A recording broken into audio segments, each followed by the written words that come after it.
বাসার ভেতর ৩টা পাখির বাচ্চা, নরম পালক, চোখে আলো নেই, শুধু ক্ষুধার ডাক। মা পাখি খাবার খুঁজতে একটু দূরে গিয়েছিল। ঠিক তখনই নিচের ঝোপ থেকে ধীরে ধীরে উঠে এলো এক লোভী শেয়াল। চোখে ক্ষুধা, মুখে হিংস্র হাসি।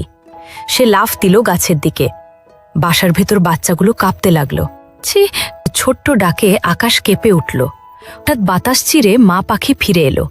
আনায় ক্লান্তি, তবু চোখে আগুন। শেয়ালের মাথার উপর ঝাঁপিয়ে পড়ল। ঠোকর। আনার আঘাতে শেয়াল চমকে উঠল। এটা পাখি, তো মায়ের শক্তি হাজারের সমান। আর দিক থেকে অন্য পাখিরাও চেঁচাতে লাগল। শেয়াল আর সাহস পেল না, গর্জন করে পালিয়ে গেল জঙ্গলের ভেতর। মা পাখি বাসায় ফিরে এলো। নিজের ডানা মেলে বাচ্চাগুলোকে ঢেকে রাখল।